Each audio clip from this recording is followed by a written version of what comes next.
Hi, everybody. It's Sandra Brown from the Institute. I just wanted to touch base. Today is Sunday, April 5th, Palm Sunday. Um, we are sheltering in place during the pandemic.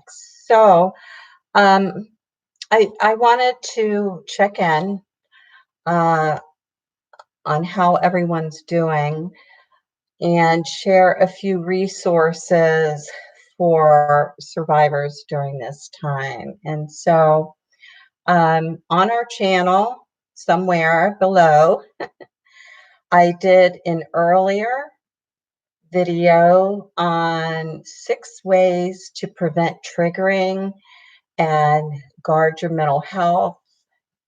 So I suggest that you look at that. It's really important. It was a video about vicarious trauma and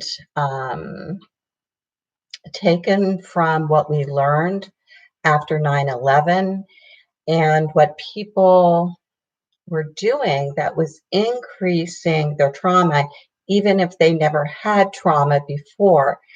And a lot of that had to do with overexposure in the media and overexposure in social media. So if you haven't seen that, please watch that because it really is created these 6 ways to uh, prevent you from developing vicarious trauma, which nobody needs, and especially survivors who already have trauma. So do take a listen below. So I think that this week, with some of the news that's coming out of China and Italy that are ahead of us in the schedule of the virus, that we are beginning to see this probably as an extended quarantine, that it's not going to be 2 weeks. If you listen to any other sources other than the president, the CDC or some of the epidemiologists who are in contact with the other countries, I think we are beginning to see that we are probably looking at an extended quarantine. And so so that brings up, a lot of stuff. There's Brene Brown just started a podcast series. So it's called Unlocking Us, and just go to brenebrown.com and you can watch it. But one of the things that she did last week on her podcast was called FFTs, and that means effing first times. And that how to do this, how to do a pandemic, how to know what to do and what to feel in this time, that we don't have a roadmap for that. Everyone is feeling their way through it. And so that's a good reminder from her that there is no right way and wrong way to feel. That fear, is a natural human reaction. But I think what we do with that fear is important. And so I think we have to name it. We can't do anything with something that we're not aware of. And so naming that experience for us then helps us decide what our next step is with that. During the week, I have posted some stuff on the Institute for Relational Harm Reduction's Facebook page, which is where I do most of our main posting. And part of what, I've been posting about is both vicarious trauma, about how to avoid that, and about anxiety contagion, that there are two feelings that are more contagious to other people when they pick up on that vibe or the energy, or however you want to phrase that. And those two feelings that have the highest level of contagion is anxiety and hopefulness or gratitude. And so what I talked about in the earlier video I did on the 6 ways to prevent triggering is this issue about developing vicarious trauma. And once you have developed it, anxiety or trauma falls under the anxiety category. So once you have acquired vicarious trauma through overexposure to media or family and friends or all the awfulizing about this, and it is awful, but when you've had too much of a diet of that, then what ends up happening is that your anxiety, of course, is elevated, and it starts coming out in your social media posting. So sometimes you don't even realize that, but what you are posting and is sort of an extension of what your emotional and visual diet has been. And so if you wonder if you are spreading anxiety contagion because you have vicarious trauma and you don't know that you have vicarious trauma, a good way to figure that out is to go back to your own Facebook page and scroll down for about 2 or 3 weeks and look at what you have been posting. If it's every latest death count, if it's every Fox News uh, video or CNN, you are having vicarious trauma. Everything that you are sharing is an exposure of your trauma and your anxiety. And what we're trying to prevent, because so many of mental health workers are getting exhausted themselves. A lot of people are giving out their time to handle the pandemic. I know several therapists in New York City that are volunteering their time. And a lot of this could be prevented at your hand, that vicarious trauma is coming from choices that you are making about your exposure to the chronic negativity. And so you could reduce the strain and the anxiety contagion to other people who are on your Facebook, and that your posts are in their stream and stream of consciousness, and that this begins to affect other people that are right on the edge. So some people that might not have stepped over into vicarious trauma but are tinkering on the edge and keep getting this negativity in their social media feed, are eventually going to fall over. We don't have enough mental health people in this country to support everyone falling into vicarious trauma and then doing anxiety contagion to other people. There just isn't. And that we need everyone to take responsibility, not only for their own mental health, but for other people's mental health. Just like you would not go outside and just go to the store or go to the beach because of physical contagion, you should not be doing the same things in social media that cause anxiety contagion.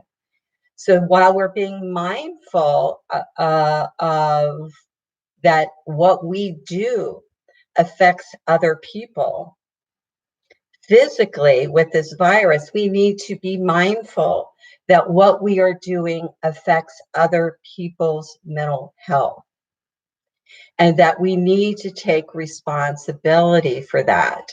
So I challenge everybody to go back on their Facebook page, do it today, because I'm going to come back and ask you if you did it, and go back and look over the last 2 or 3 weeks. And that will give you a snapshot whether or not you are probably had vicarious trauma.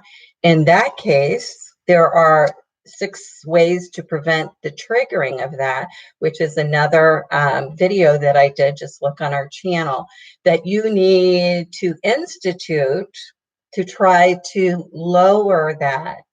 And then also it gives you information that because you have vicarious trauma, you are more likely to be in anxiety and spreading anxiety to other people. That could just be the straw that broke the camel's back. And so we need to find ways to get support through this in healthy ways, so that we aren't causing, on top of everything else that's problematic right now, a mental health crisis on top of everything else. And that we need to get responsible and helpful support during that time. And that there are other people, that you can contact to do that.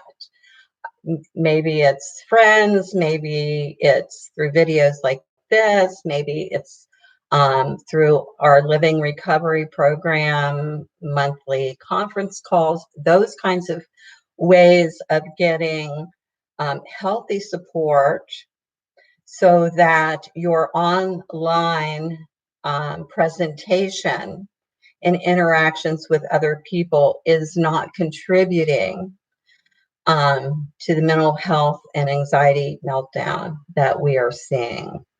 So, like Brene said, the effing first times, we don't have a roadmap for this, so we are figuring it out.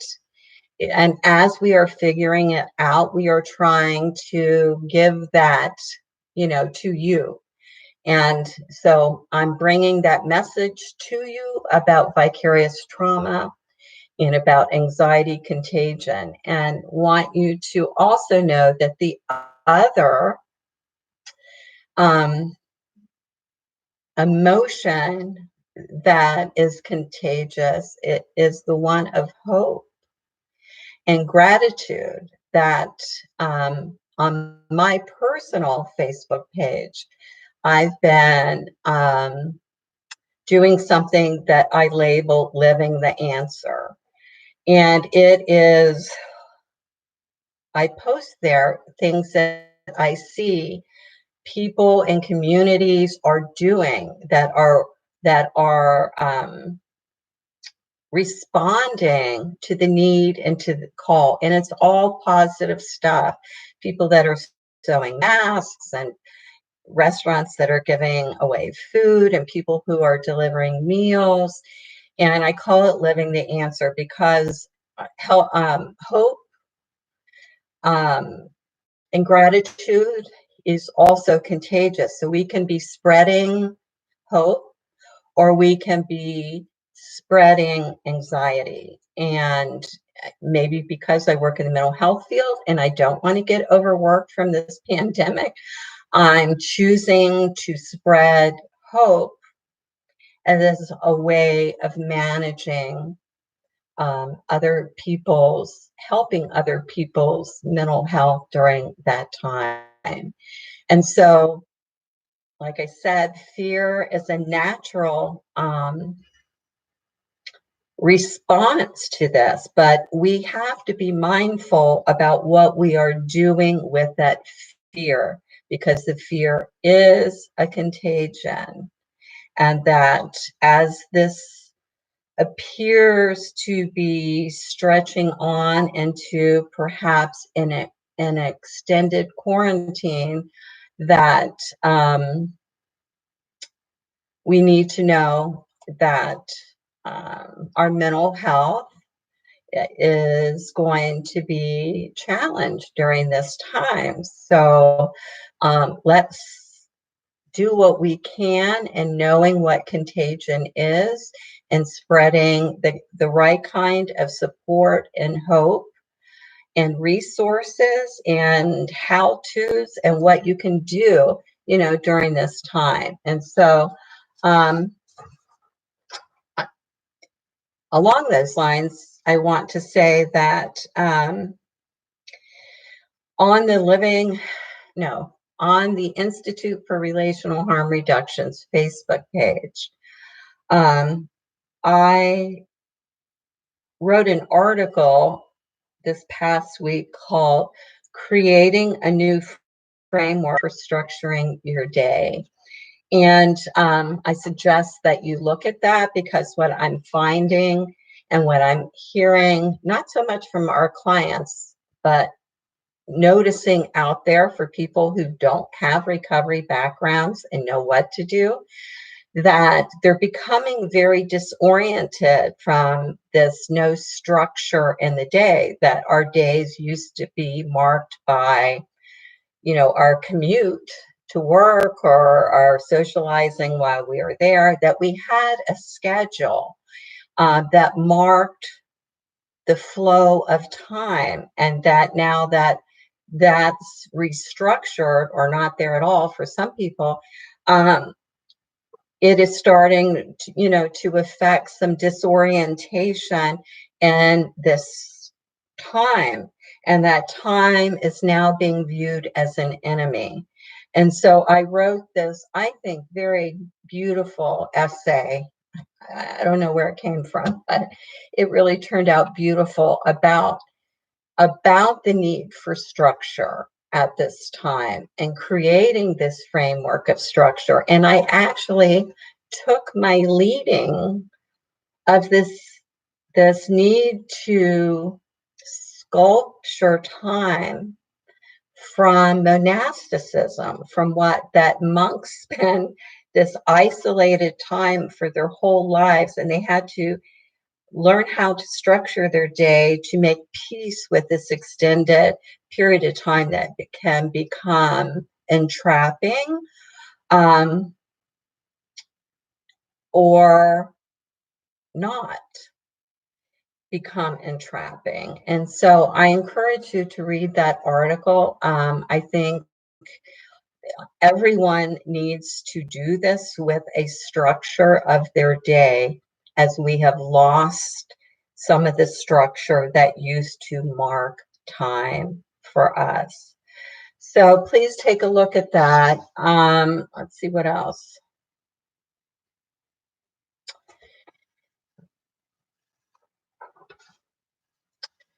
So in the 6 ways to prevent triggering video, look for it on this channel. Most of the stuff that I was addressing was for the Institute's clientele, who are survivors and who are in recovery, and a large portion of them are in recovery with us through the Institute and our online living recovery program. And so a lot of that stuff was probably not new for our survivors who already have been developing coping skills during their recovery and through our program, our conference calls, our materials, our online course. But if you're either new into recovery or not really even a survivor of narcissistic or psychopathic abuse, but you are being triggered by these world events, that there is ways of learning, how to manage those vicarious trauma symptoms, or maybe you have full-blown post-traumatic stress disorder, or maybe you are just having unmanaged anxiety. And so I encourage people who are, struggling with that to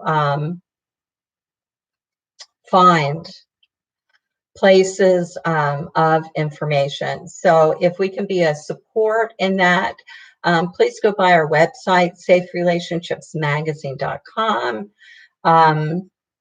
or our Facebook page, and we are happy to be a support and share some of the information that survivors already know.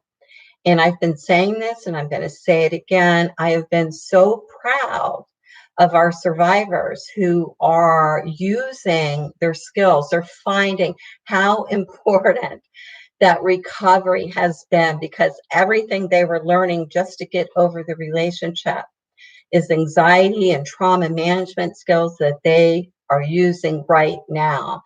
And they're finding that they're being a support to people out there that aren't in recovery or never had to be in recovery because they never had anxiety. And it's our clients that are stepping up, such a testament to the power of recovery and to our survivors' resilience, which I've always known and always stated about you guys. But the message to other people out there is that recovery does lend skills to things that you can utilize in other areas of your life, like right now, like the need to manage anxiety, and maybe even more than anxiety, trauma symptoms. So if you need that, go by our website, saferelationshipsmagazine.com. Lots of information on there, hundreds of articles on there, free articles you can read on there for a week if you need to. So, so I just wanted to stop by and talk a little bit, about this possible extended quarantine, and one of the next steps that need to happen, which is for you to create a structure for your day and to go back to some of the other resources that I've named, to be able to utilize them. And I'll be back again, doing the same thing, bringing more thoughts on support and recovery during this time. So thank you for joining us today. This has been Sandra Brown with the Institute for Relational Harm Reduction. Thanks.